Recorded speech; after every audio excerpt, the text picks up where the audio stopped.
I've got 4 rows of white, 4 rows of lavender and blue, and 8 rows of yellow. I'm making the Tim Curry version of It, Pennywise, Stephen King character. And the bit that I am going to record right now, because I know I won't remember it for the next time I'm making this guy.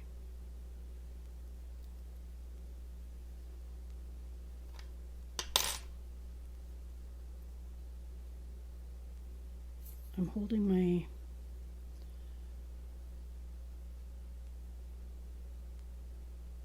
darning needle, sewing needle, doll making needle, together with my knitting needle. The one I like to use, it's 3 3/4. And I've created a slip knot right at the color change. There's the dark here and the light there. And I'm going to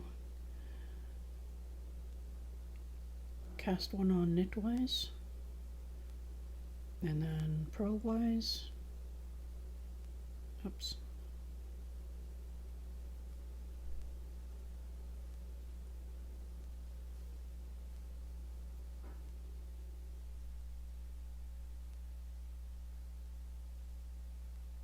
And then knitwise and purlwise.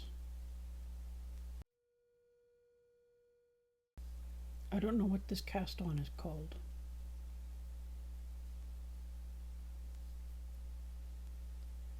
Two, 4, 6, 8, 10, 12, 13, 14.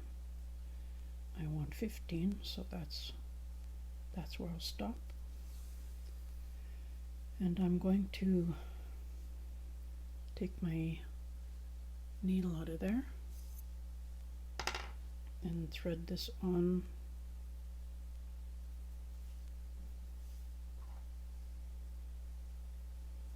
and spread this out so that the stitches are distinguishable. And I'm going to take this end here and tie a knot.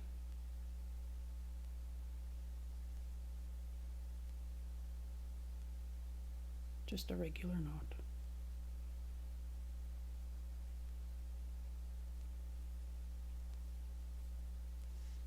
And then from there,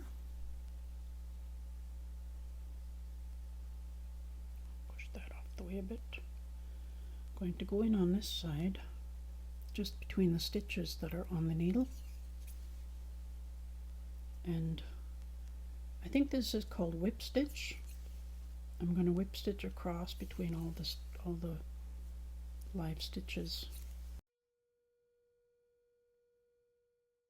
And on that last one, I'm going to go under the what do you call it, the slip knot that I put on at first.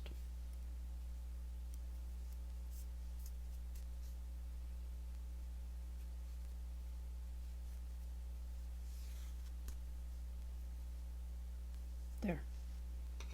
It's 3 1/4 millimeter.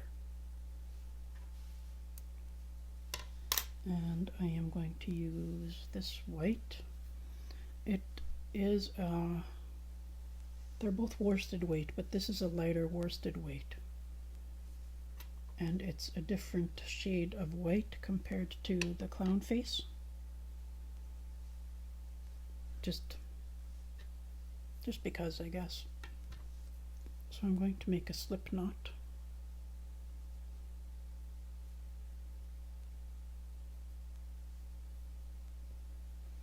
And these are all secure because I whip stitched across. I'm going to take that out and go into my first stitch and slip through both, chain 1, go into the next stitch, slip through both, chain one, into the next one, slip through both, chain one, into the next, slip through both, and chain one.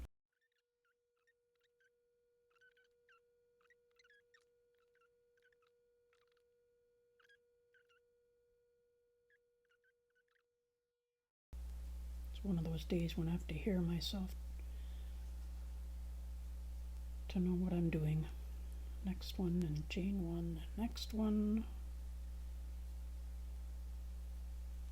and chain one, snip that, and there we go.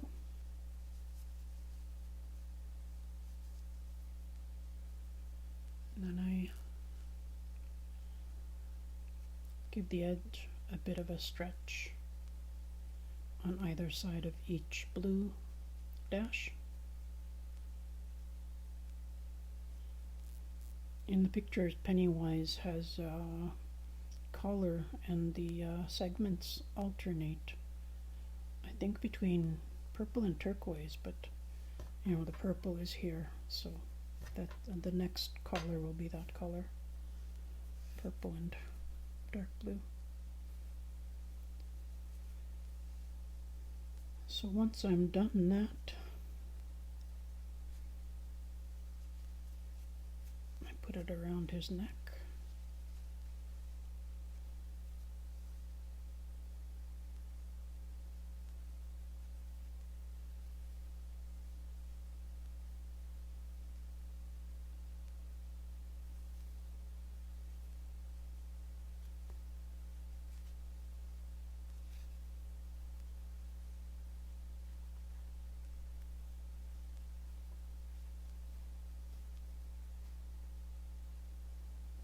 There, I'm ready to get that on a needle and secure it all the way around. Just throw in a stitch wherever a stitch looks like it's required.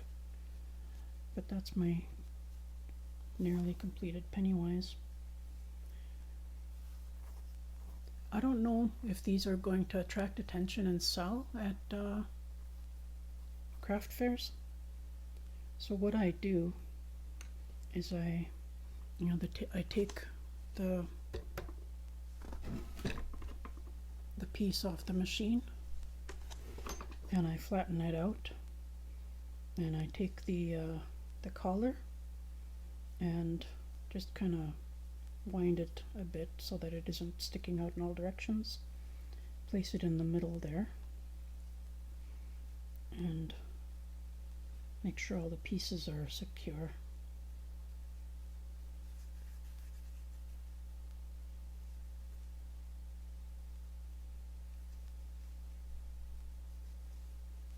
That way I have all my pieces together and ready for needle shaping. So that's my Pennywise.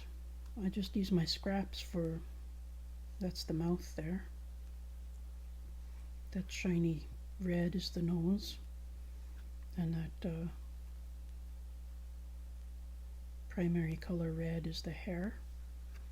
And I tied these two together just for the eyes. They're just French knot eyes, but I worked 2 strands and that became the eye. So that's how I made the eye. Pulled that really tight. And this is just a tiny accent over his eye. You can't really see it, but it's under there. Just a small detail. I don't know if it makes much of a difference, but I put it. And that's all the details of my Pennywise. I just wanted to make a recording of how I did the neck frill.